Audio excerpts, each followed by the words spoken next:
This week in Agribusiness, serving America's most essential industry, with agriculture broadcaster Orion Samuelson and yours truly, Max Armstrong, and featuring agriculture meteorologist Greg Solier.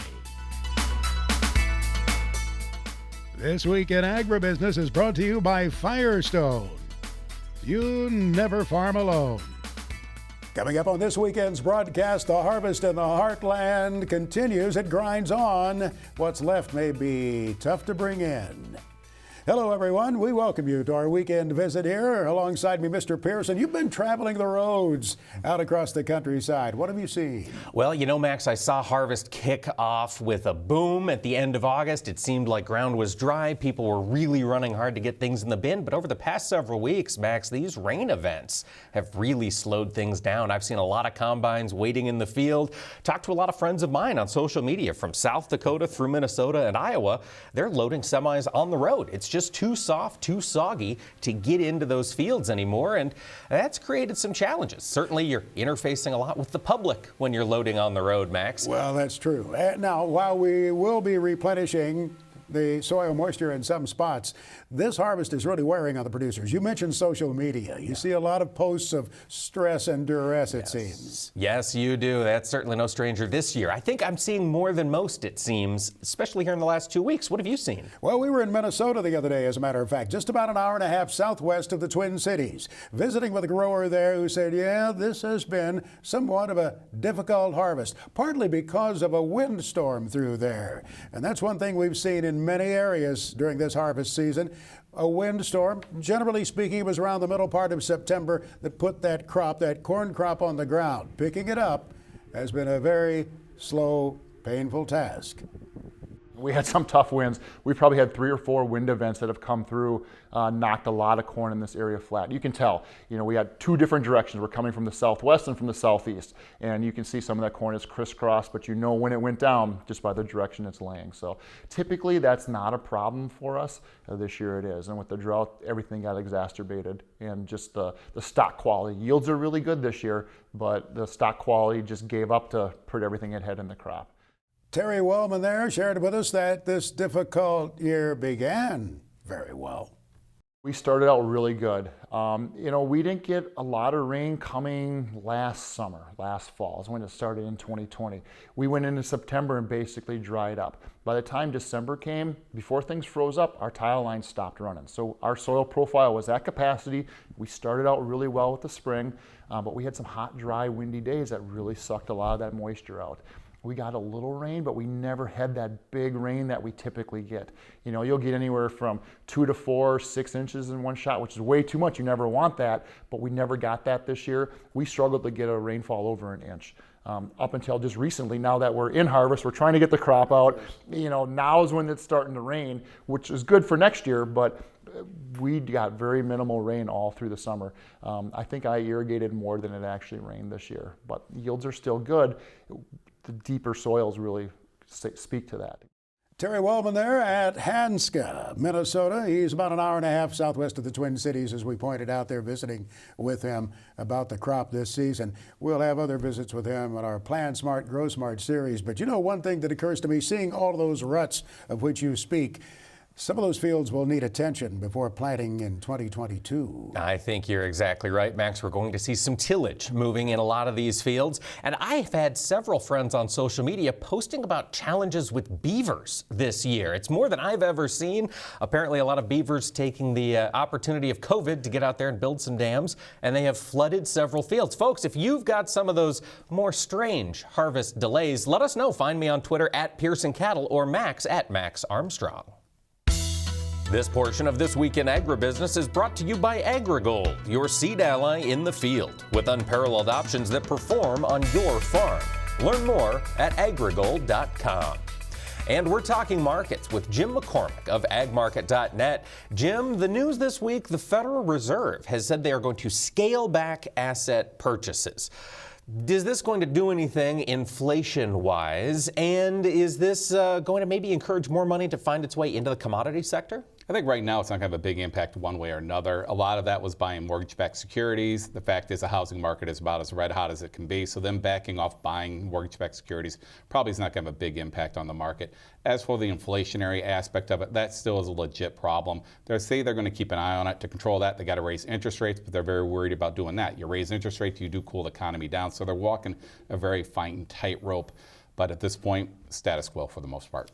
Well, status quo. We are seeing status quo, at least returning to normal on the export side. Soybean exports are running very strong. Jim, were you surprised with the pace of loading this past week? It's very good to see, actually. They were a little bit behind. We're starting to see it. The fact is we lost a lot of days of shipments, weeks due down when the port was down due to the hurricane. The window is shutting, though. Brazil's got a crop in relatively early. There are reports that they will have early beans out in January, so we need to get these beans sold and shipped fast before we lose our competitive edge. Jim, you mentioned the Brazilian crop. They were able to get in early. It seems as though they're having moisture. From the trade side, what are you anticipating to come out of Brazil this year? Right now, I think you got to look at a pretty good crop. I don't think it's going to be a bumper crop. La Nina is starting to build, and that will affect more southern Brazil, Argentina, Uruguay, Paraguay. But in general, you got to figure they're going to have a decent crop, and they're going to be competitive with the United States. So, like I said, it's very crucial we keep seeing these beans getting shipped out ASAP. Well, that certainly makes sense. And speaking of demand for those exportable beans, the Chinese economy has been teetering. To say a little bit lately. Jim, does that have you concerned about their purchases heading through 2022? I think you have to be concerned about it. The reality is they're the biggest importer of all commodities right there. If their economy stumbles, it's going to hurt everybody. They have an outbreak right now of COVID. I think they're saying it's the worst since the Wuhan outbreak went at the beginning of this crisis. So it's something we need to keep an eye on. Also, if they have a crisis, plain and simple, then they can't make the stuff we import, which is just going to make, the importation of our stuff, the logistics issue, just get more exasperated. Yeah, it certainly will. Jim, USDA is releasing their supply and demand report next Tuesday on the soybean side of the ledger. Are you anticipating any big changes? No big changes. I think hopefully they're probably going to bump the crop up maybe a little bit. The one little bit of concern right now is maybe they will lower the export number. Like the exports have been lagging a little bit. Or they could choose just the punt and then wait to the January, which is the big final number. For growers, and I know most folks are getting those beans out right now, and the question is, do we store or do we sell off the combine here at $12.50 plus soybeans? Jim, what's your advice to producers? Our advice is to sell them off the combine right now. You're looking at some fairly good prices, $12.50 beans. And then you look at what's going on next year. The fertilizer prices where they're at. All indications are we are going to see more bean acres. Now you got the competitive edge with Brazil having a decent crop at this point. At least we got to think about that. And now you got economic worries of the biggest bean buyer. Sell the $12.50 beans. If you're bullish and you want to maintain some ownership, go with the vertical call spread and the options in case we do have a weather problem. Jim, one market that has been really the most compelling to watch from a technical standpoint lately has been the wheat market. Really all three classes, but specifically that Minneapolis wheat. Does this wheat market rally keep continuing? I think it could stall out just a little bit, plain and simple, because when you look at we're overbought technically. You're getting to a time of season where the market may just take a little bit of a breather, but overall, the world supply, U.S. supply are very, very tight. That is going to keep a bid under the wheat market. And that's going to continue all through this summer. Do you see any relief coming until we get to the springtime? It's probably going to take to the springtime until we see how the winter wheat cycle goes. I mean, Russia is not exporting wheat right now. You got some dryness issues in Europe. We'll see what our wheat does. Our plains are a little bit dry, so coming in the spring, if we remain dry, we could get interesting. Wheat could get how interesting is interesting, Jim. And I know the wheat market, we've seen $24. Can we run that high? Is the interest there? I don't want to be the one who says we're going to $24, but the reality is you take a very tight supply with an inflationary input. You got some spec money coming into this market. Look what lumber did. Who knows how high is. Fireworks could happen. Yes. When we return, we'll talk more of the markets with Jim McCormick from agmarket.net.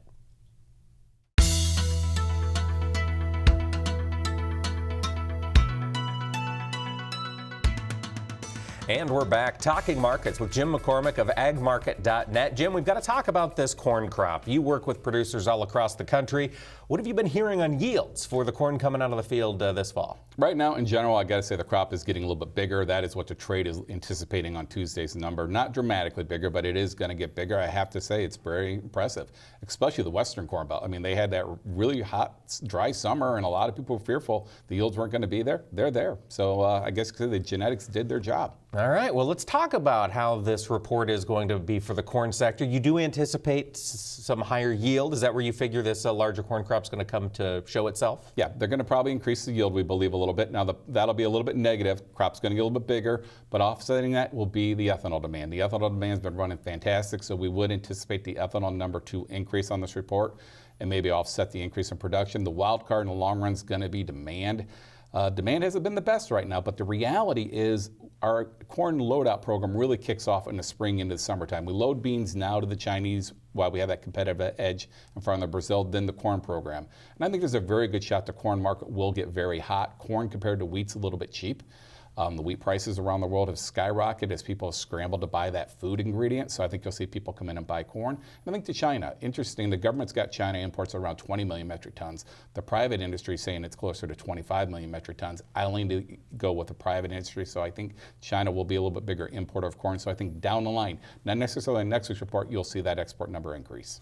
Well, let's talk about that ethanol demand because they have been on fire. They've been crushing beans like crazy. Jim, how close to 100% is the ethanol industry anymore? I mean, we were at 50%, 75% production a year ago. Most plants back online now? Most plants are back online, and why wouldn't they? They're making crush margins that are very phenomenal right now. So we hopefully will keep this thing going and keep this ethanol run going. The economy is running back. The high crude oil prices are definitely helping, though. When you got crude over $80, it definitely entices people to blend that. So that's a very good sign for the ethanol industry. It is looking ahead to the 2022 growing season. I know a lot of farmers are running those combines, planning for that next year.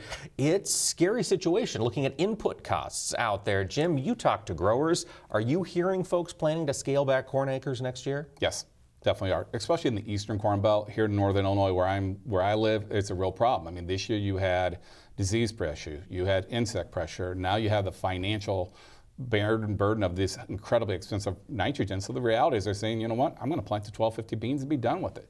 So we are looking for probably 2-3 million less acres of corn, maybe more like 90 million acres of corn, and that is going to go into the beans. And hence, when you're asking the earlier segment, what do you do with beans? We're not really in favor of holding on to too many beans because the situation does look like we could build the supply out in the beans. With that being the case, planning ahead to this next year, should growers be looking at marketing 2022 beans yet, especially if they're planning to put more acres into them? We would definitely recommend that. I mean, right now, our group's actually recommending getting up to 50% sold, some of it in the cash market in HA, the other part of it we're using like an option strategy, at least to put a floor in, because we are very concerned that we could get more beans. Fertilizer, a lot of guys are saying, hey, I want to buy the fertilizer, but the reality is, are they even going to be able to get it? Logistically, it's going to be a problem. Now, you're hearing a lot of guys are trying to get fertilizer on this fall, but the weather has not cooperated at this point. And if you don't get it in the fall, a lot of these contracts get neutralized or get ripped up at the beginning of the year. And then the question is, can you get it in the spring? Easier thing to do is just plant beans. That's true. You know, one of the places that have definitely been looking for a change is the cattle sector. Jim, we're heading into the holiday season. Is beef demand going to stay strong for this winter? I believe it is. I think when you look at what happened last year, we were in the middle of a very bad COVID situation. A lot of people just chose to stay home. They did not want to get together with friends and family due to the COVID. Well, with the COVID deaths dropping, the vaccinations, it looks like people are much more anticipatory to go out and see their relatives, and I think that'll be a very good sign. Inflation is hot, meat is expensive, but I do think people choose to go ahead and buy that expensive beef cut and celebrate their family. Is that high beef price going to make its way to the cattle producer at any time soon? Hopefully it will. I mean, the reality is it's just up to the packers. They want to pass it on down the line, but I think in general you are seeing the cash price work a little bit higher as it follows the beef market up. All right, lots of things to keep an eye on as we get ready to roll into winter. Jim McCormick from agmarket.net, thanks for taking the time to talk to us this week. Thank you. Chad Colby's look at agriculture technology comes your way next, brought to you by the IBM Watson Decision Platform, combining AI with Internet of Things data to help agribusiness increase yields, improve quality, and drive sustainability. With the crops coming out of the ground, many growers are turning their focus to fertilization and improving their overall yield. Well, Chad Colby on this week's Tech segment has an update for one of those key components to improving soil pH. Here on the Tech segment, we've talked about our application equipment before. One of the products that we apply typically in the fall every year is AgLime. And on this week's tech segment, I wanted to talk about the actual production of AgLime and how it works. You can see the product in my hand. We're all very familiar with that. But how do you create AgLime? Well, this is a limestone quarry in Wisconsin that I was recently at. Now, as most of you know, I'm in the equipment business, and one of the products I've been deeply involved with over the last year is in the aggregate industry, and one of those products is a high-frequency screen. Now, when you're in a quarry like this, to create AgLime or to create any kind of aggregate, there's always a series of crushers and screens to create various sizes of products. Now, you can see right here the material going through these different screens. They're doing just that. You can see those different piles, and they're creating those different products. Now, one of the products that the company I represent takes care of comes from a company in Walnut, Illinois called TCI Manufacturing, and they make a high-frequency screen, as you can see right here. And basically using gravity and screens and a vibrating motor, it allows that separation of the product. You can see the screen box right here and those little motors that you're looking at right there, that does the vibration. Now, it's high frequency, so you can put your hand on it. It runs at about 3,600 RPM, a real quick vibration. What that does is get that separation in the materials. Now, these high frequency screens are used in a lot of applications, from sand to recycled asphalt. But here in this limestone quarry, you can see as the larger material, and that size is typically around 3/8, goes over that screen, it's creating two products. One is a larger product. It's a chip. You can see it here in my hand, which has a lot of great applications. But the application that we're most interested about in agriculture is that small, finer product, which you can see that's falling through the screen and it's going onto this secondary pile over here, and that's the AgLime. And I think what's interesting about this technology is it is still relatively new. It's only been around for about 30 years, and people love it. I've been fortunate enough to work with clients across the country using a high-frequency screen, and they love the results. And one of those great products is making AgLime for our farms and ranches. For This Week in Agribusiness, I'm Chad Colby. Thank you, Chad. That AgLime is a fantastic tool. It's used to lower the acidity of soil, brings that soil pH down, which in some cases can help fertilizers perform a lot more effectively. Something that I'm sure growers will be taking a close look at given the input prices coming for us in 2022.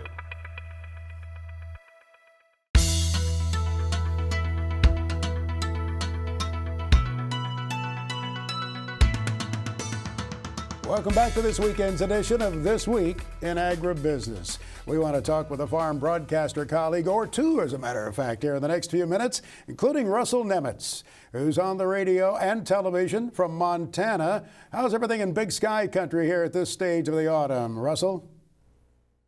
Well, I tell you what, it has been one for the record books out here in Montana, you guys. Sadly enough, it has been kind of a disastrous year as far as one of the most severe droughts that farmers and ranchers here in Big Sky country have had to endure in quite some time. So I think I can speak for most of them that we're glad that we're past summer, we're into late fall, and hopefully this winter brings us some much needed moisture. Yeah, that recharge is very necessary here in the months ahead, I guess, as you would prepare for 2022. What's the overall attitude of the producers aside from the weather? Well, I think things are going really well. I mean, the markets are actually holding in there. I mean, for the livestock producers who have had to sell some of their cattle or sheep or different livestock species because of the drought, I mean, at least they've had somewhat of a strong market to sell into. And then, holy cow, I mean, look what's happening to this wheat market this fall. And so the guys that were able to harvest a crop this summer, I mean, at least they're able to market their commodities into a higher market, which helps kind of shield a little bit of, that pain that a lot of folks felt because of the drought. Well, Russell, you mentioned their livestock producers are seeing a little higher prices, and of course this fall, ordinarily it's the time of the fall run. The calves coming off that grass pasture and moving to market. Has that been happening this year, or most of them sold off grass earlier in the season? Well, some folks obviously had to sell earlier than what they had anticipated, but like I just mentioned, at least they were able to market those calves at a decent price.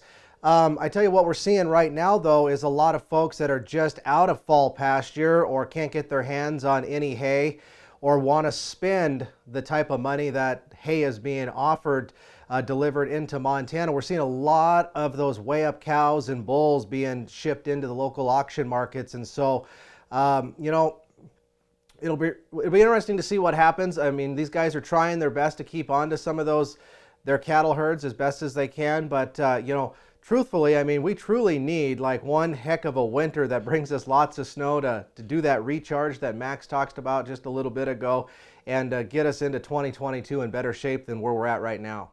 That's true, but there is a lot of enthusiasm this year. I know I'll be in Billings next week for the Montana Farm Bureau Conference, and you've got a number of events going on over the next couple of weeks. Well, it is the fall convention time, that's for sure. We're looking forward to seeing you here in Billings next week, Mike. That'll be fun for sure. Of course, my broadcast partner, Lane Nordland, and I will be covering the Farm Bureau. The Montana Pulse Day is happening in Great Falls.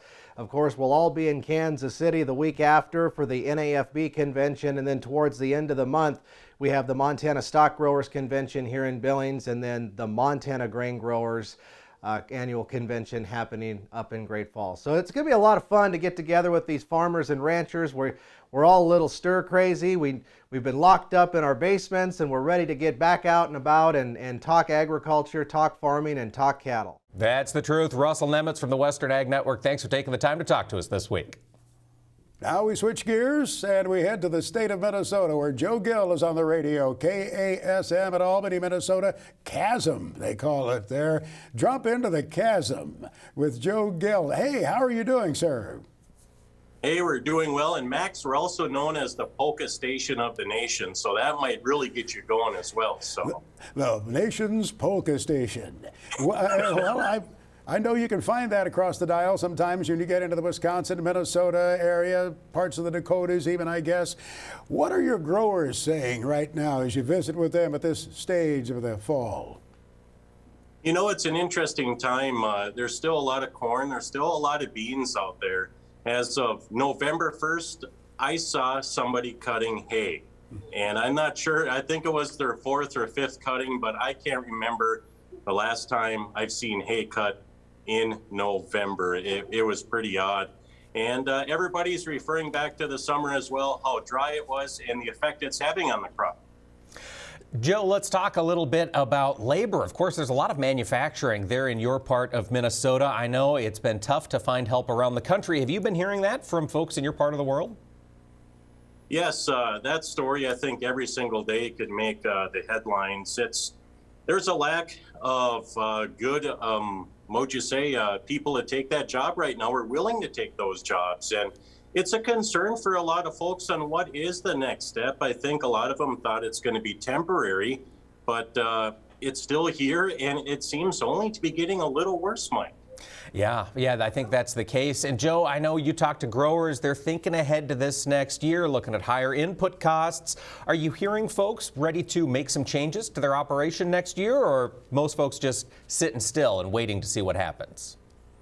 You know, it's a two-sided coin, because I think the word is it's going to cost more, but the second concern, is it even going to be available? So I think right now the best way to explain it, there is some hesitation on what to do, but there's some anxiety here where they want to lock it in for next year. Yeah, and that's everybody's got to make that decision here in the next few months. There's going to be a lot to keep an eye on. Joe, we know you are going to keep watching those things there at KASM in Albany. Thanks for taking the time to talk to us this week. You bet. Have a good day.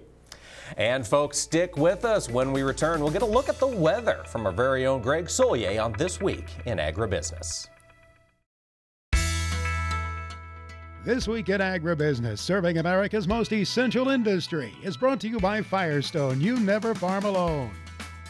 Welcome back to This Week in Agribusiness. One of the ongoing concerns in agriculture, of course, is finding labor. It's tough to get help to drive that grain cart, get that fertilizer applied, or do some of the other operations that are crucial on farms. A lot of manufacturers have been taking a crack at this, and they're using autonomy and automation to improve things. Isn't that right, Max? The words autonomy and automation are certainly not new in agriculture, but we're hearing a lot more about them these days.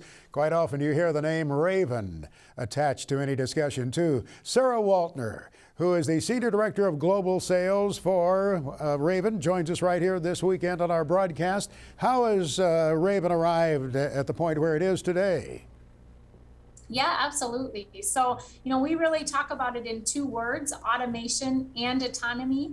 And when you think about automation, automation exists in many industries, and it's fundamentally about making automated the portions of your tasks that either are of low value or that need to be done consistently and maybe of very high value.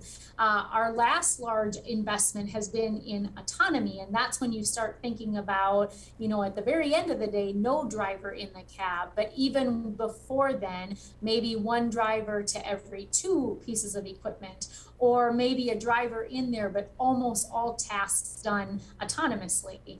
What are OmniDrive and OmniPower? Yeah, absolutely. So OmniPower is our U-shaped power platform. So it's a cabless platform, and it's designed to be able to put, right now we can accommodate a spreader, we can accommodate a sprayer, we've done seeders, and much more could be done with it, of course. It's just the beginning. And it is meant to be a fully autonomous piece of equipment. OmniDrive is our aftermarket solution that would go on an existing tractor platform. The first application is for grain carts, so it automatically, without a driver in the cab of that tractor, can get a grain cart queued up beside a combine as they're combining to then fill that grain cart from the combine and then be queued and automatically, without a driver, be taken to a semi or whatever is at the end of the field. I think many of our growers were already concerned, and I'd heard from so many of them in recent years who said, I've got labor challenges. I have problems getting the help I need. And you really notice it during the harvest season when somebody's trying to get an operator for that grain cart tractor. I guess the pandemic has quickened the pace, has it not, toward trying to find some of these answers for labor through autonomy? Yeah, it really has. I mean, for a few different reasons. One, labor just in general right now is really tight throughout this country, not just in ag, but in a lot of business. But the tasks that they need to do continue to get more complicated. The machinery has gotten more complicated. Regulations have gotten more stricter and harder to come by. And the ability to find skilled labor is difficult. So it's both the availability of labor in general and the ability to match the technical need to the type of labor that's available. And that really opens up a lot of opportunities for where can we automate to make sure we're A, getting the job done, and B, getting it done well and consistently in this different time. Sarah, we appreciate you taking time to visit with us. If someone wants to get a little more information, get a little more up to speed on Raven, your products, your offerings, what's the best way to do it? Yeah, so we have multiple different ways. We're on a lot of different social media platforms from on a Raven Precision.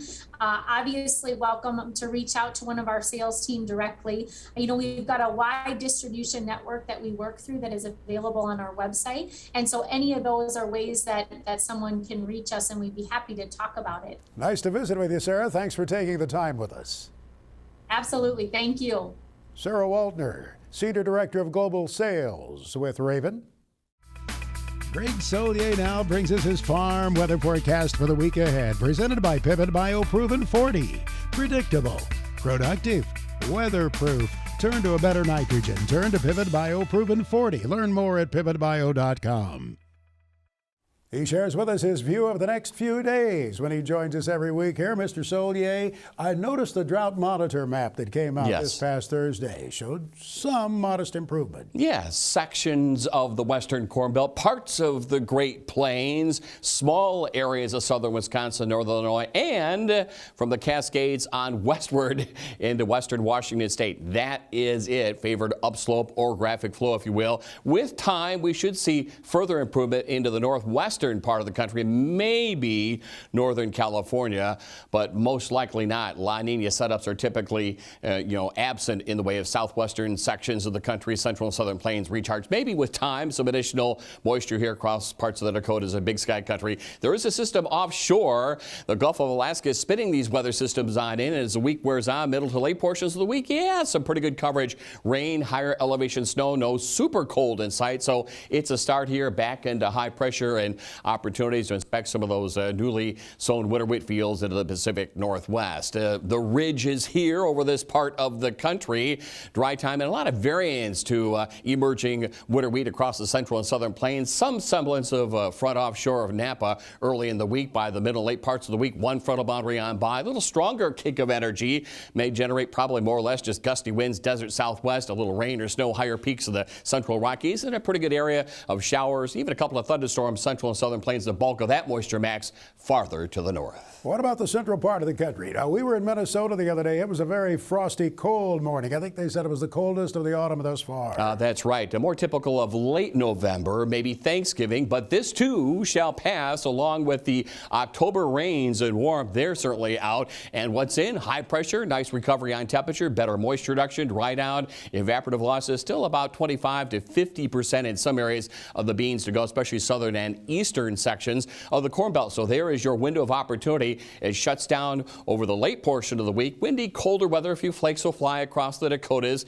It's November now. Ahead of this weather system, as some delays with some showers and thunderstorms. Drought easing western Corn Belt. They will move into the eastern sections of the belt in the late portion of the week. Into the southern plains, again, so some warmth, some recovery on temperature coming off the frost and end of the growing season here last week. Everything in fairly quiet order until the middle to late parts of the week. Frontal boundary moves on in from the western states. Showers and thunderstorms will be on the increase. Beneficial moisture max for the central and southern plains and points into the lower Mississippi Valley. How do you see the East Coast now in the days ahead? Again, opportunities to get back out there coming off the wet October with recovering temperatures, better or lower afternoon humidity after the frost and freeze and end of the growing season last week all the way down as far south as the Tennessee Valley. Here's the latest nor'easter winding its way on eastbound. Just a slight punch of some cooler air up towards the Sioux. Late portion of the week, a different story into the western and northern Corn Belt. Rains on the increase. Still some opportunities off to the east for outdoor work and harvest operations. Again, the second half of the week, delays will play out there. Southeastern part of the country, that weather system off of the outer banks. A couple of showers central and south Florida. Plenty of opportunity to pick it up on cotton harvest over the southeastern part of the country until we get into the late part of the week. Delta region in the Tennessee Valley. Showers and thunderstorms on the increase, but the warm weather pattern will continue on through week's end. Greg Solier is back with his extended farm weather forecast for the country, presented by Pivot BioProven 40. Predictable, productive, weatherproof.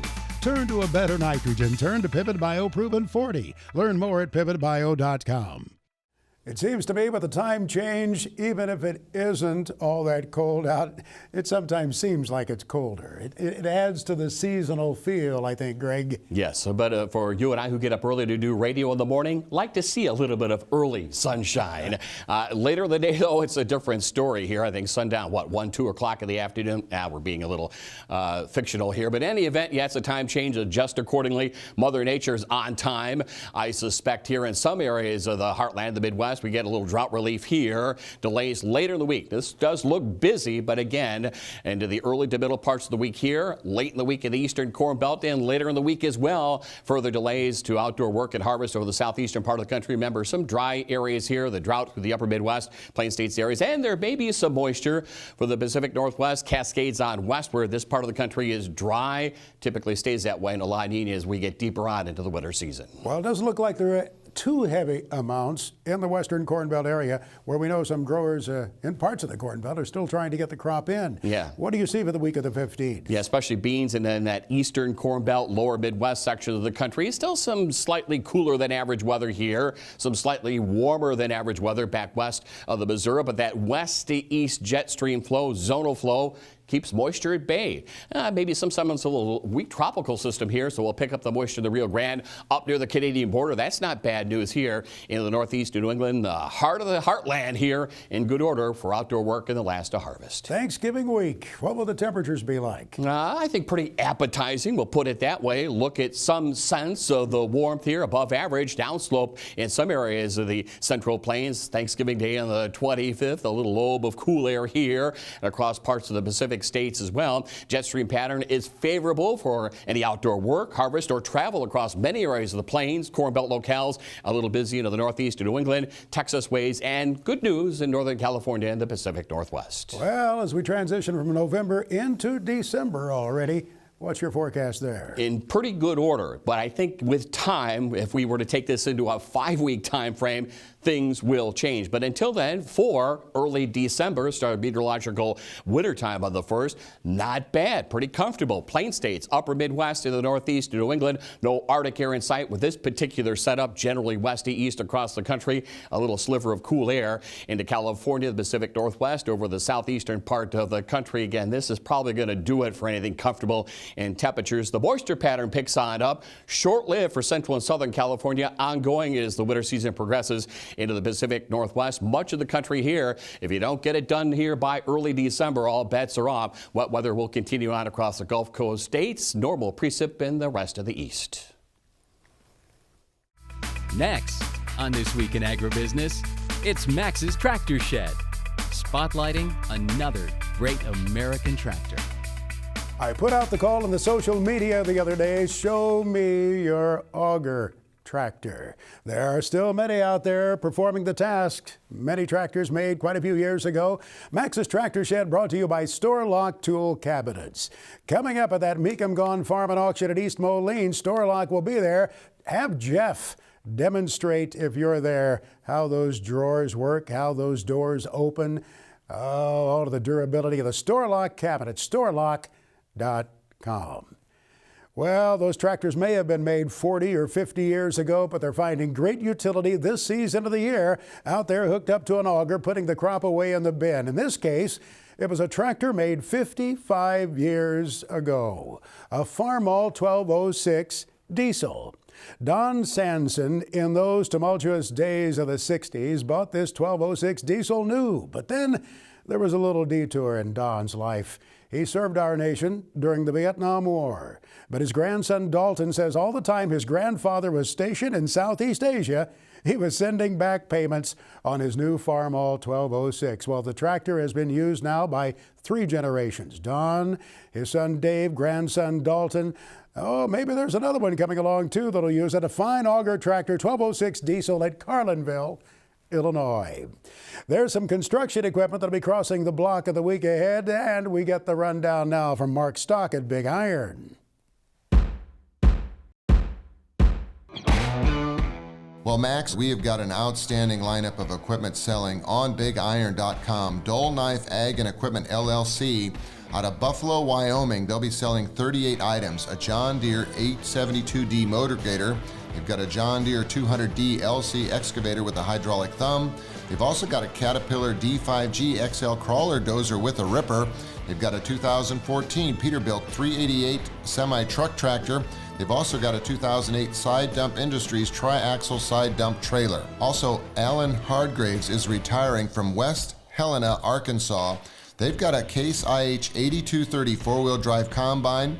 It's got 1,863 engine hours. They also have a 2018 Great Plains planter. They have a 2004 Construction Trailer Specialist Harvest Master Hopper Tandem Axle Grain Trailer. And Edgar Breedmeyer is retiring from Stella, Nebraska.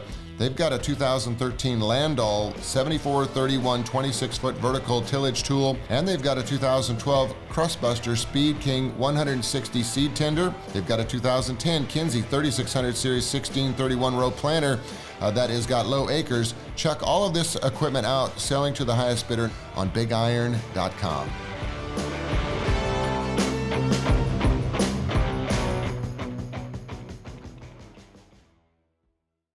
The FFA Chapter Tribute is sponsored by Nationwide, the #1 farm insurer in the country.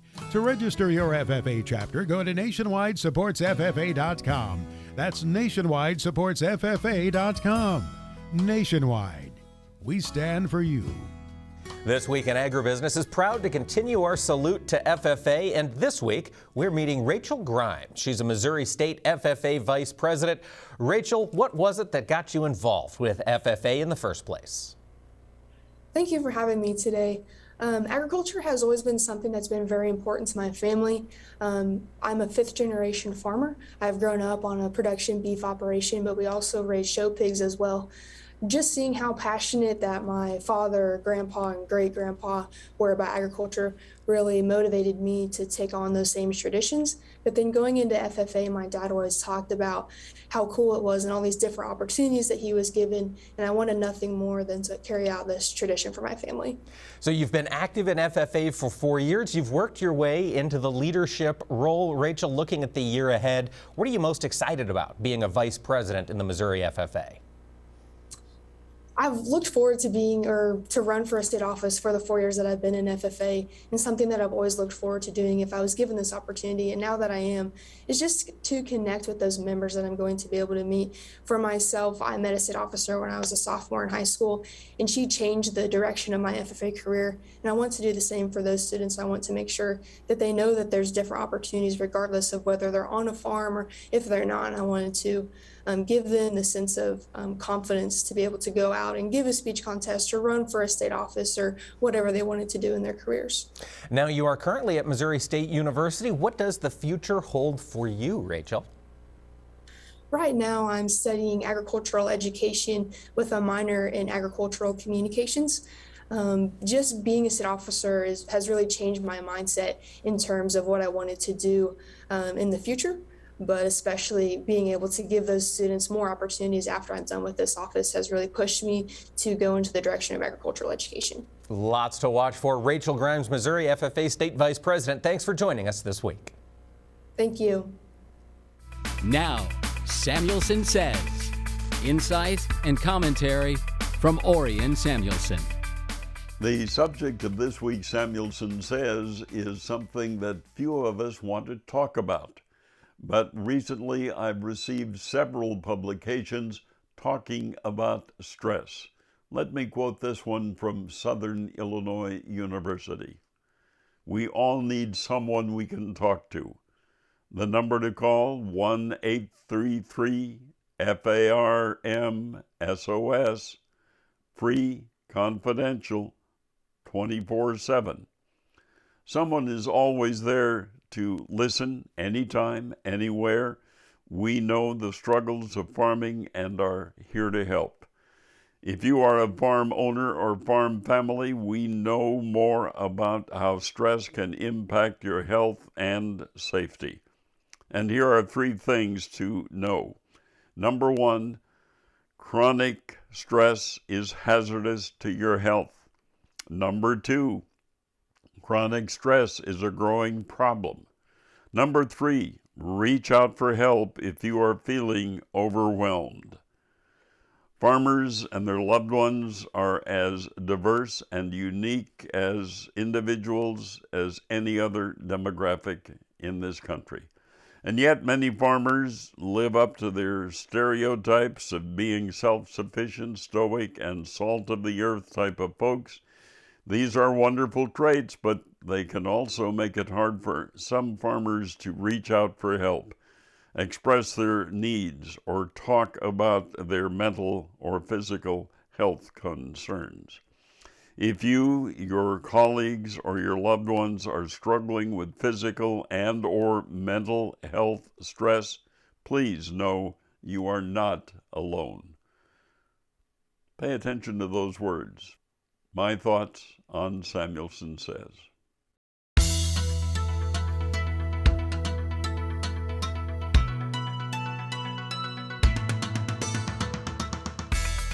One thing we notice in rural areas from time to time is when a prominent farmer passes away, a much-loved farmer, there's quite a gathering around to give him a special send-off.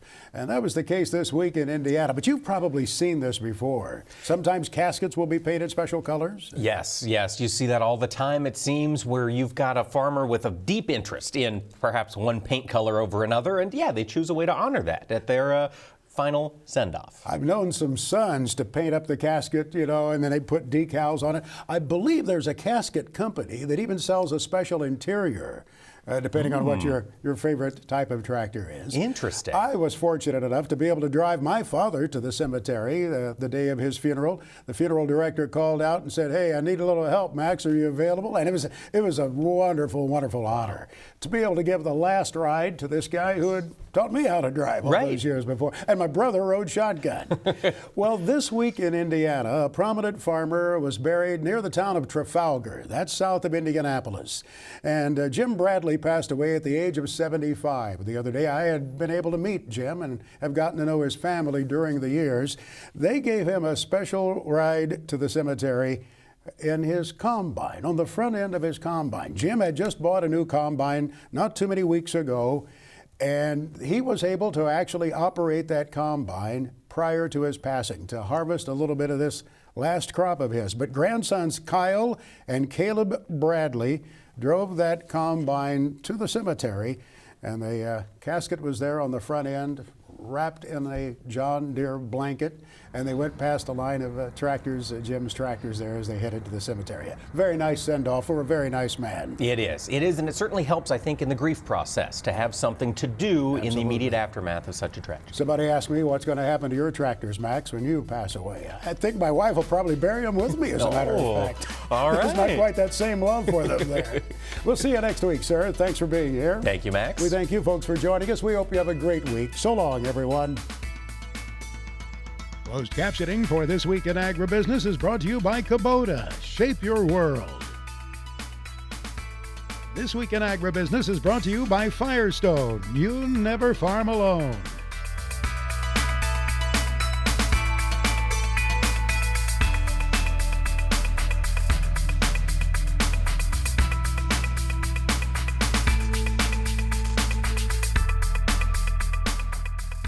This Week in Agribusiness is produced by Omax Communications in association with 22 Creative Group. We invite you to visit us online at agbizweek.com.